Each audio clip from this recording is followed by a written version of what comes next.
munaasabad siyaasar loo soo agaasimay oo lagu furiyay dugsi hoose dhexe ee degmada Timirshe oo ka tirsan gobolka Bari ayaa waxa ka soo qayb galay dadweyne fara badan kuwaas oo u badnaa waalidiinta caruurta halkaas oo ay khudbado ka jeediyeen madaxda dugsigaas cusub halkaas laga furayo wararinta ku saabsan ayaa degmada Timirshe ee gobolka Bari waxa inooga soo diray wariyaheena Ahmed Joker gubana horay guushina waa diyaar gubana horay guushina waa diyaar gobaad baa curatay oo gawalo sida oo gaxda laga maalo gacmahan ku haysana idina guuraystayaalow gargaarka wada dugsigan hoose dhexe ee laga hirgeliyay degmada Timirshe oo ka tirsan gobolka Bari ayaa waxa ka soo qayb galay furitaankiisa gudoomiyaha degmada Timirshe odayaasha deegaanka hooyooyinka ardayda mas'uuliyiin ka tirsan ururka Noor Foundation iyo marti sharaf kale oo lagu casuumay xafladaasi dhismaha dugsiga loogu magac daray Sheekh Nuur Cali Colow ayaa hirgelintiisa waxa fuliyay ururka dhalinyarada deegaanka ee Noor Foundation si wax loogu qabto dadka deegaanka Timirshe oo ka tirsan gobolka Bari dugsigan ayaa waxa uu ka kooban yahay fasalo kala duwan si kor loogu qaado waxbarashada ardayda aan hore u haysan goob ay wax ku bartaan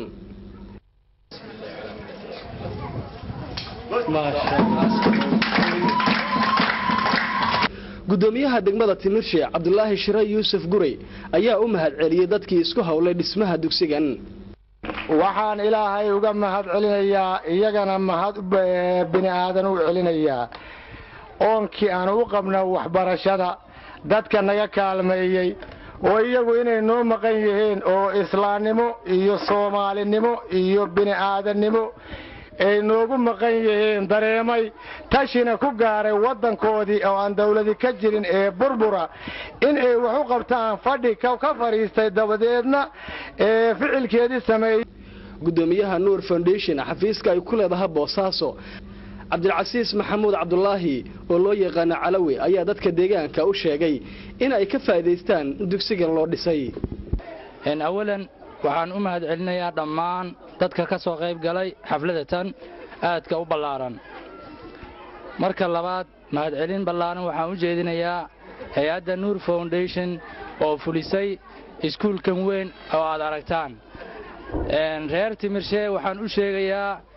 iskuullada noocan ah magaalooyin waaweyn oo ka tirsan magaalooyinka ugu waaweyn Puntland inaysan ka dhisnayn taa waa inay ogaadaan marka nasiibkaas iyo jaaniskaas inay heleen runtii tacliinta waa wax aad u weyn loo baahan yahay bini aadamka wuxuu qiimo ku yeeshaa tacliinta ilaahay wuxuu aayad quraan ku leeyahay قل هل يستوي الذين يعلمون والذين لا يعلمون إنما يتذكر أولو الألباب مسميهن كوا وحي قانا يكون وحبا أقون جوابتها وحلو داي ددك ورمسميهن ددك وحي قانو يددك وحبا أقون baahiyaha ka jira degmada Timirshe ay dadka deegaankaasi ay aad u tabayaan in wax looga qabto marka laga reebo dhanka waxbarashada ayaa waxa kamid ah caafimaadka sida xafladaasi ay ka sheegtay Aban Xaaji Abees oo kamid ah hooyooyinka deegaanka meeshayada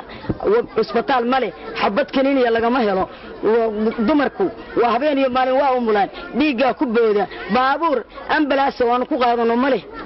mid hantiya oo moogtaay nin bini aadan ah baabuur leh oo kornay intaas oo $1,000 keen ninka haweenta qaba iskama bixin karo waxaan u baahanahay halka in la ka caawiyo isbitaalka la ka caawiyo waxbarashadii waa noo keenteen annaguna kuwii ka faa'iideysta Allah naga dhigo Bashiir Dhaga Badane waxa uu kamid yahay mas'uuliyiinta Noor Foundation ee fuliyay dhismaha dugsigan waxaana uu mustaqbal wanaagsan u rajeeyay ardayda wax ku baran doonta dugsigan waxa kale oo marxaanti doonta 2009 waxaanu ahayn gudigii Noor Foundation soo diray oo dhulka sahanka ku mareysay magaaladii ugu horeysay sahanka aan ka bilownay bay ahayd dareenkii maalinta aanu ka dareenay ayaa ilaa imika ka muuqanaya xagga waxbarashada waxaan rajaynaynaa ilaahay idinkii inuu ka soo baxo dugsigan dad Soomaaliya wax u qabta madaxweynayaashii wasiiradii dadkii wadanka wax u qaban lahaa inay halkaan ka soo baxaan maaha kaliya inay iyagu wax u bartaan oo baris ku doontaan hankiina ina kor u qaadaan injineer Cabdullaahi Ibraahim Xaaji Saciid waxa uu kamid yahay qurba joogta deegaanka ee ka hadlay xafladda lagu furayay dugsiga laga hirgeliyay degmada Timirshe miro dhalkeedina maanta waad aragtaan waxaan kaloo aan rabaa oo inaan ka hadlo aan u sheego qurba joogta North America qaybteeni waa laynaga sugayaa waa laynaga tagay bariga dhexe Dubai iyo Ingiriiska qolyihii joogay waxa weeyaan iskuulaadka iyo waxbarashada bay si fiican wax uga qabteen inagu waxaan malaynayaa wali hurdaynu ku jirnaa waa inaynu hurdada ka kacnaa degmada Timirshe waxa ay ka mid tahay degmooyinka gobolka Bari waxaana ku nool shacab aad u badan degmada Timirshe waxa ay ku tiirsan tahay marka loo eego dhanka dhaqaalaha reer guraaga waxaana ay 240 kiiloomitir ay u jirtaa degmada Boosaaso oo iyaduna ka tirsan gobolka Bari